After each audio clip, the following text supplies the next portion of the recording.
मैं हूं आपका होस्ट पम्मू भाई और आप देख रहे हैं मेरा प्रोग्राम सवाल तो होगा।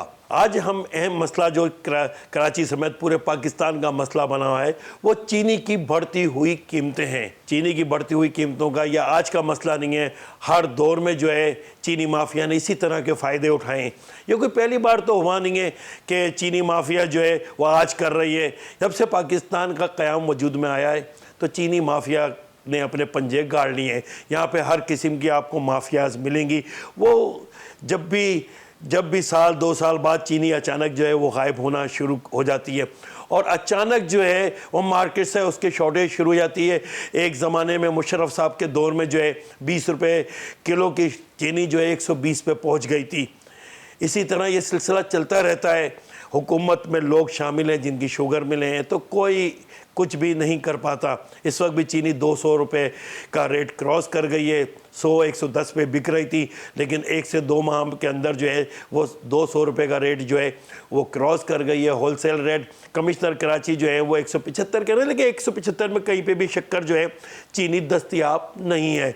लोग ढूंढ रहे होते हैं, कमिश्नर कराची जो बताते हैं उस पर अमल नहीं करवा पाते। भाई चीनी का आपने रेट बताया 175, 177 या 180 जो भी आपने रखा है, आप वहाँ पर पाबंद भी तो करें। दुकानदार किसी कीमत में नहीं है, उससे जब बताते हैं ग्राहक लेके जाते हैं, लोग लेके जाते हैं कि भाई कमिश्नर साहब ने ये रेट दिया है, अखबार में आया, टीवी में आया है, तो कहता है जहाँ कमिश्नर साहब ने रेट दिया है वहीं उन्हीं से जाके आप चीनी ले लें, हमारे पास तो 210 रुपये का रेट है।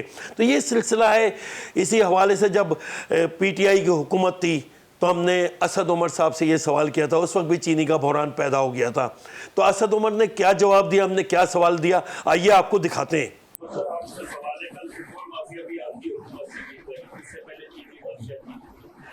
माफिया तो इजाद हो गई, ऑक्सीजन सिलेंडर की कीमत उसकी एक माफिया, दवाएं गायब हो रही है उसकी एक माफिया। आप नहीं समझते आप लोगों के आपस के इख्तलाफात ने कप्तान को नाकामी से गुजार कर दिया है। वफात चौधरी का कहना है 6 महीने रह गए, क्या करेंगे 6 महीने? सर ये चीनी की आपने जिक्र किया, चीनी के माफिया की बात तो मैं उस वक्त भी सुनता था जब मैं जवान था और अब मेरी जवानी गुजरे हुए बहुत अरसा गुजर चुका। बातें तो सब करते थे, किसी में हिम्मत नहीं हुई थी कोई एक्शन लेने की। ये की हिम्मत थी कि उन्होंने इंक्वायरी भी कराई, कमीशन भी बनाया, रिपोर्ट अवाम के सामने भी रख दी और उसके बाद के जो एक्शंस हैं उनके भी अहकाम जारी कर दिए गए हैं। चाहे वो कानूनी तौर के ऊपर फौजदारी के मुकदमा की बात हो या वो निज़ाम को बेहतर करने के लिए, इदारों को बेहतर करने के लिए बात हो। तो अगले 6 माह के अंदर इंशाअल्लाह ताला और बहुत अच्छी बातें होंगी। उनमें से कुछ अच्छी बात की तरफ फवाद चौधरी जिक्र कर रहे थे, उसका मुझे नहीं पता। हर आदमी जिम्मेदारी दूसरों पर डाल रहा होता है। जाहिर बात है असेंबली में शुगर माफिया के लोग बड़ी तादाद में मौजूद हैं, शुगर मिल्स मालिकान वो भी बड़ी तादाद में मौजूद हैं। तो जाहिर है उनकी मिलें चल रही हैं, उनको कौन रोकेगा, कौन उनको टोकेगा।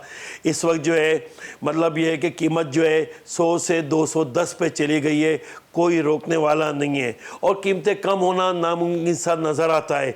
ना किसी को कभी कोई सज़ा हुई है कि भाई आप स्कैंडल आता है, अरबों का फराड हो जाता है, लेकिन कोई एक्शन किसी के ख़िलाफ़ नहीं होता।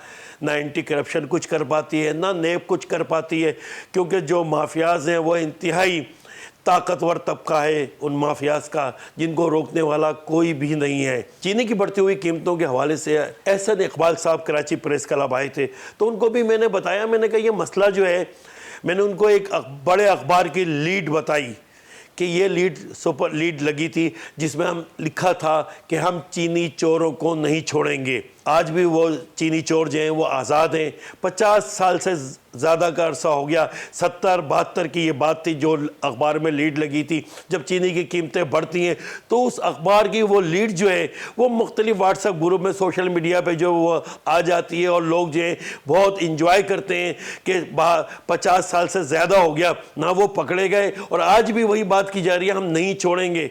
आप किसी को पकड़ेंगे तो नहीं छोड़ेंगे, कोई पकड़ा ही नहीं जाता है। तो इसी हवाले से जब एहसन इकबाल साहब से मैंने सवाल किया तो उन्होंने एक लंबी बात करी।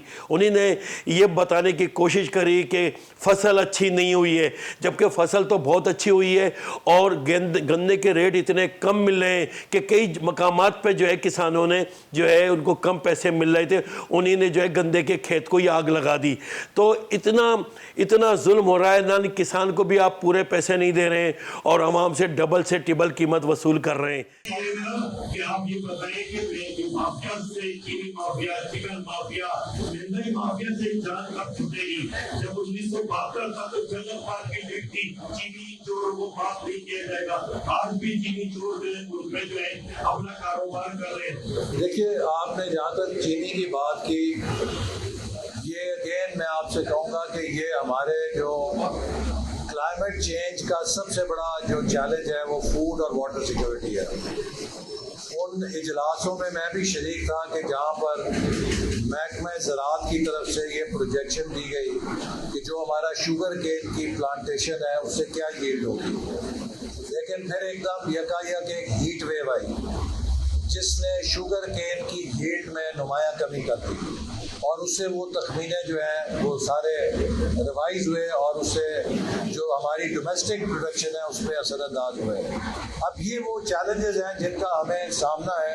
अगर ये हीट वेव ना आती और जो प्रोजेक्शन थी कि जितनी हीट निकलनी थी शुगर केन से, शायद हमें इस बहरान का सामना ना करना पड़ता, लेकिन वज़ीर आज़म खुद इसकी निगरानी कर रहे हैं और इंशाल्लाह इसके जो प्राइसेस हैं उसकी स्टेबलाइजेशन पे हम काम करेंगे। किसान भी परेशान है और आवाम भी परेशान है और माफिया का जो है वो राज है और माफिया जो है इस पे फ़ायदे में। ऐसे इकबाल साहब ने पूरी कोशिश करी कि मैं मुतमईन हो जाऊं, लेकिन मैं मुतमईन नहीं हो सका क्योंकि उनको भी पता था कि कितने लोगों की शुगर मिले हैं और वो लोग किन ओहदों पे हैं, तो जिनके पास ओहदे हैं उनके खिलाफ कौन कार्रवाई करेगा। तो ये तो बात तय है कि यहाँ पे किसी के खिलाफ कभी कार्रवाई नहीं होगी। लेकिन पम्मू भाई अपना सवाल करते रहेंगे। एहसन इकबाल साहब ने पूरी बताने की कोशिश करी, लेकिन मैंने आपको दोनों का बता दिया। असद उमर साहब जो थे उस वक्त जिम्मेदार थे, उनसे भी सवाल किया था। सवालात का ये सिलसिला जो है वो जारी रहेगा। अगले प्रोग्राम में एक नए टॉपिक के में आपके साथ होंगे। आप प्रोग्राम देखते रहिएगा। इसी के साथ इजाज़त दें। अल्लाह हाफिज़।